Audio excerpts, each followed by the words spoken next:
Okay, so hello everyone. Today we are going to read the 15th May editorial, that is Seize the Fire. And sorry, today my voice will be a little low because I'm not feeling well, I'm having fever. So my voice will be a little low. So as I say that जो अगर आप इधर उधर से vocabulary कर रहे हैं then please stop doing that, क्योंकि वो जो आप वोकैब इधर उधर से या फिर आप जो है 300 500 1000 जितने भी आप वर्ड्स पढ़ते हैं they are not good for you, क्योंकि वही वोकैब आपके पेपर में नहीं आती है। वोकैब आपकी वही आती है जो रीसेंट आई हो या फिर जो एडिटोरियल्स में आई हो या फिर जो रीसेंट या जनरल इंग्लिश में जो है यूज़ हुई हो आपकी, वो आती है। कोई टफ वोकैब भी नहीं आती है। तो please just follow a good newspaper और उसकी सोर्स और उसी से आप वोकैब कीजिए। बाकी वर्ड्स रटने का कोई आपको फ़ायदा नहीं है, ठीक है, क्योंकि ऐसे लाखों वर्ड्स होते हैं तो वो सब पेपर में नहीं आते हैं। So we are now starting cease the fire. Cease the fire editorial है हमारा। सीज़ का मीनिंग है हमारे पास एंड करना किसी भी चीज़ को। Wait a sec, let me reduce the size of the brush.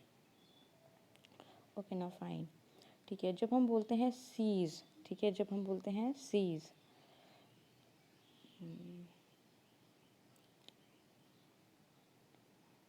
Okay done. So cease the fire, जब हम बोलते हैं सीज़ का मतलब होता है वर्ब करना। इसका मतलब होता है एंड या फिर हॉल्ट या फिर स्टॉप करना। किसी भी चीज़ को जब हम एंड करते हैं, सीज़ का मतलब याद रखना, it is a verb. It means to end, END end, to halt, HALT halt, और टू स्टॉप, ठीक है। एंड या फिर हॉल्ट करना या फिर स्टॉप करना, ये आपका सीज़ का मीनिंग है। Israel's right to defend itself, Israel का जो राइट है to defend itself does not extend to indiscriminate bombing of civilians in Gaza. Israel को राइट है अपने आप को डिफेंड करने का, पर ये नहीं उसको एक्सटेंड करता या ये नहीं उसको देता राइट टू इनडिस्क्रिमिनेट बॉम्बिंग, कि वो इनडिस्क्रिमिनेट बॉम्बिंग करे। इनडिस्क्रिमिनेट मतलब इन बॉम्बिंग इज़ अ नाउन, ठीक है, बॉम्बिंग करना, और indiscriminate is an adjective. It means careless या फिर कैजुअल, या फिर यहाँ पर इनडिस्क्रिमिनेट का मतलब क्या है, डिस्क्रिमिनेशन का मतलब क्या है, किसी भेदभाव करना। और इनडिस्क्रिमिनेट यूज़ जब हम किस चीज़ का करते हैं तो इसका मतलब होता है यूज़ के पर्पज़ में जब डिस्क्रिमिनेट करते हैं तो इसका मतलब होता है कि थॉटलेस या फिर केयरलेस या फिर थॉट थॉटलेस या फिर केयरलेस या फिर एमलेस किसी भी चीज़ का जब हम यूज़ करते हैं तो उसको हम बोलते हैं कि ये इनडिस्क्रिमिनेट यूज़ हो रहा है। क्लियर है इतना? ओके, सो देन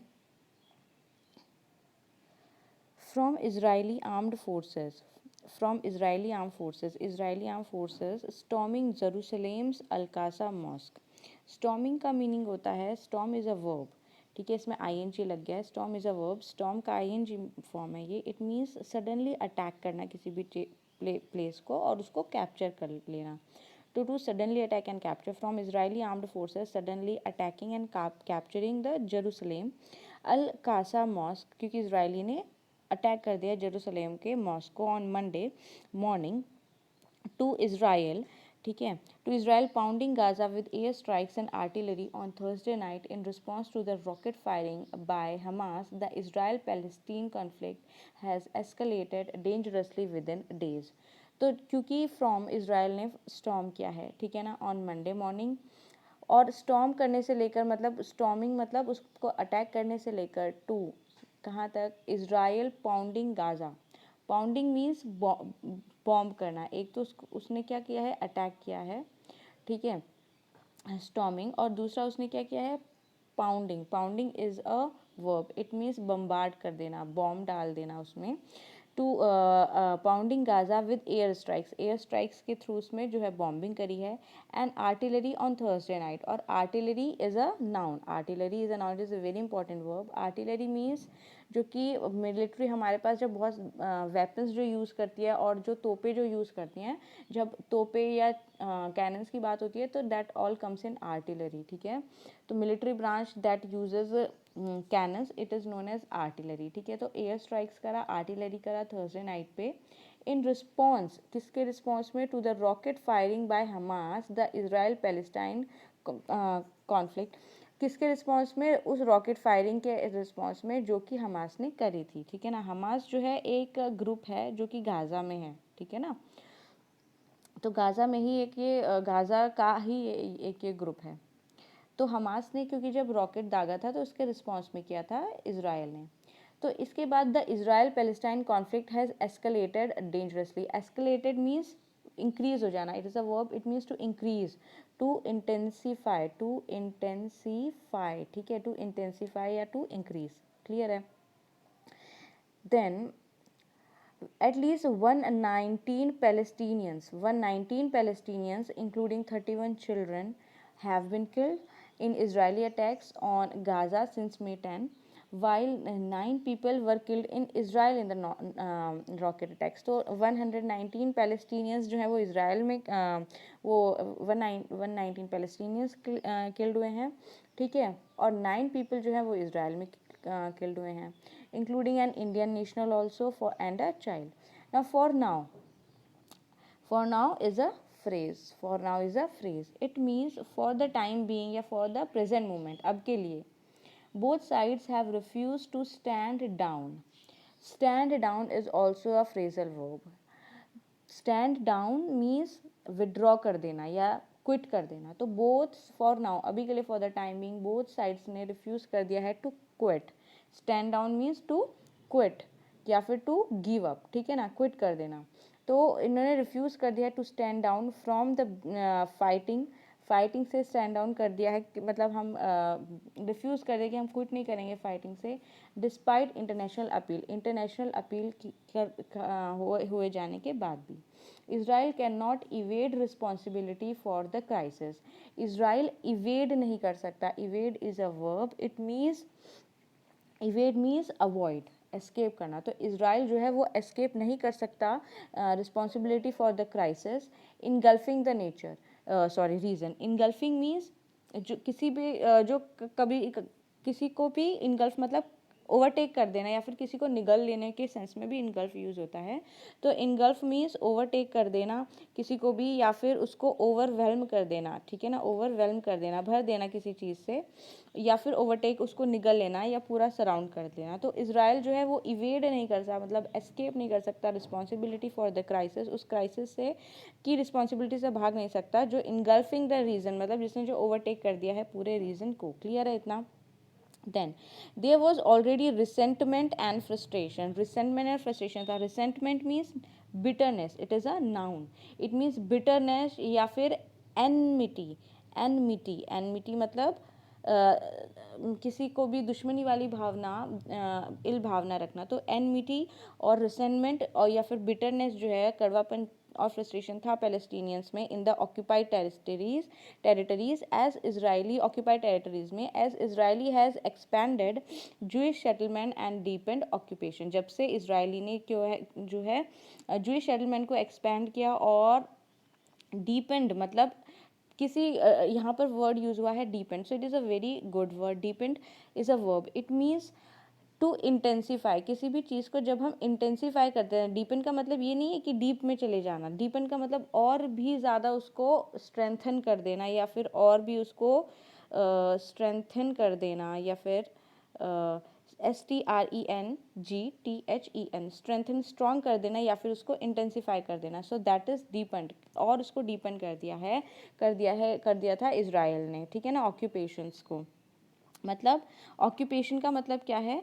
ऑक्यूपेशन का मतलब है कि यहाँ पर ऑक्यूपेशन का मतलब जॉब नहीं है. ऑक्यूपेशन का मतलब है it is a noun. It means जो उसने जो टेक ओवर किया था या जो अपने अंदर जो भी टेरिटरी को ऑक्यूपाई जो किया था उससे सेंस है ऑक्यूपेशन, ठीक है. तो रिसेंटमेंट था, बिटरनेस था, ठीक है, इरिटेशन थी, एनमिटी और फ्रस्ट्रेशन था पैलेस्टीनियंस के अंदर जब इसराइल ने एक्सपैंड कर दिया जूइश सेटलमेंट्स को. और डीपेंड मीन्स इंटेंसीफाई कर दिया. ऑक्यूपेशन माने अपने एनेक्सेशन को, जो टेरिटरीज ने एनेक्स करी थी. Besides Israel's high handedness in East Jerusalem and the move to evict Palestinian families from their homes in Sheikh Jarrah for Jewish settlers added to the anger leading to the clashes. Besides मतलब in addition to, Israel के जो high handedness है, high handed is a noun, it means absolute power, बहुत जो उसकी power है East Jerusalem में Israel की। And the move to evict Palestinian families, और उसका जो मूव मतलब उसने जो चाल चली थी पैलेस्टीनियन फैमिलीज को एविक्ट, एविक्ट इज़ अ मतलब is a verb, it means हटाने की, मतलब वहाँ से पूरी तरह से हटा देने की। Evict Palestinian families from their homes in Sheikh Jarrah से उसने हटा दिया था। फॉर जूई शेटलर्स के लिए उसने, क्योंकि यहाँ पर ये बोला है इज़राइल ने पैलेस्टीनियन फैमिलीज़ को जो है उनके होम्स जो है शेख जर्रा में, उन होम्स से जो है हटा दिया था। तो इस चीज़ ने एडेड टू द एंगर, और उसी की वजह से leading to clashes, lead to मतलब leading to is also a phrase, it means resulting in clashes. Hamas which claims to be the main national resistance force, Hamas जो कि claim करता है कि main national resistance force हैं against this occupation, इस occupation के against, seized on the opportunity, उसने क्या करी है, seize on is also a phrasal verb, it means to take an opportunity, ठीक है ना। सीज ऑन मतलब पकड़ लेना, कैच करना, वो इसने कैच करी अपॉर्चुनिटी। एंड एस्केलेटेड वही इंटेंसीफाई करना या फिर स्ट्रेंथन और इंक्रीज कर देना क्राइसिस को विद रॉकेट अटैक्स। अब उसने रॉकेट अटैक्स करना फिर शुरू कर दिया, किसने, हमास ने, ठीक है। Israel has vowed to destroy Hamas militant infrastructure, और इज़राइल जो है उसने vowed is a verb, it is very important word. Vowed means swear, जब प्रण ले लेते हैं या फिर प्लेज ले लेते हैं, ठीक है ना, PLEDGE प्लेज, ठीक है। तो इसने जो है वाउड किया था, इजराइल ने स्वेयर किया था या प्लेज किया था to destroy Hamas military infrastructure, कि हमास के मिलिटेंट इंफ्रास्ट्रक्चर को वो डिस्ट्रॉय करेगा। बट इजराइल को पता है that it is easier said than done, ठीक है। Be easier said that done, very important, ये एक it is easier said that done, ये एक फ्रेज है, ठीक है। इसका मतलब होता है कि ईजियर सैड दैन डन का मतलब होता है कि कुछ चीज़ जब हमें अच्छी लगती है, ठीक है, पर वो एक्चुअली करने में डिफ़िकल्ट हो, ठीक है। तो जैसे कि हम बोलेंगे reading English is easier said than done, easier sad मतलब कहना आसान है पर करना मुश्किल है, सिंपल एज दैट। तो in 2014 Israel carried out a 7 week long operation, 2014 में उसने किया था विद द सेम ऑब्जेक्टिव, इसी ऑब्जेक्टिव से जो इसने वाउड किया था हमास को डिस्ट्रॉय करने का। 7 years लेटर, और 7 साल बाद, देयर इज़ हमास, 7 साल बाद यहाँ पर हमास है जो कि फायर कर रहा है 1800 रॉकेट इजराइल में विद इन 5 days, ठीक है ना, विद इन 5 days 1800 रॉकेट जो है अब वो उस पर फायर कर रहा है। क्लियर है इतना। तो ये फर्स्ट हमारे पैरा के वर्ड्स थे। हम एक पार्ट में एक ही पैरा करते हैं वरना आपका ज़्यादा लेंदी हो जाता है, तो हम फिर से लास्ट में सारे मीनिंग्स रिवाइज कर लेते हैं, ठीक है ना। Cease the fire, cease means end, cease is a verb, it means to end, to halt, ठीक है। फिर इनडिस्क्रिमिनेट बॉम्बिंग, इनडिस्क्रिमिनेट जब एज अ वर्ब यूज होता है तो इट मीन्स यूजलेस, ठीक है ना, थॉटलेस बॉम्बिंग मतलब बॉम्बिंग करना। Then the word is storming means जब आर्म फोर्सेस के लिए यूज होता है तो इसका मतलब होता है सडन अटैक और capture, sudden attack and capture. Storming Jerusalem मतलब sudden attack and capture, clear है। Pounding means bombarding, shelling attack कर देना, दैट इज पाउंडिंग, ठीक है ना। बम्बार्डिंग, शेलिंग अटैक कर देना, that is pounding. Wait a सेक।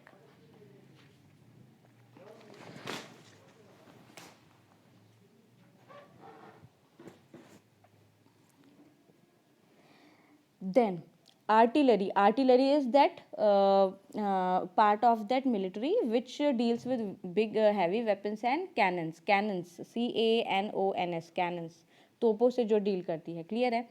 फिर इसके बाद द वर्ड है that is escalated means intensify करना, it is a verb, it means intensify, to heighten, to strengthen, clear है। फिर इसके बाद जो वर्ड है that is stand down, that is stand down. For now मतलब अभी के लिए stand down is a phrasal verb, ठीक है। It means to withdraw from something, ठीक है ना। They have reduce to stand down, quit कर देना, विदड्रॉ कर देना, क्लियर है। फिर इसके बाद इनगल्फिंग और इवेड मतलब एस्केप, इवेड अवॉइड, ठीक है ना। इवेड को याद रखो अवॉइड से, दोनों सिमिलर साउंड करते हैं, इवेड अवॉइड, ठीक है। तो इवेड मतलब अवॉइड कर देना।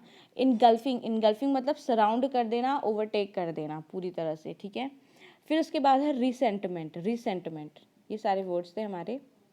रिसेंटमेंट, रिसेंटमेंट मीन्स बिटरनेस या फिर एनमिटी या फिर इरिटेशन, दैट इज रिसेंटमेंट।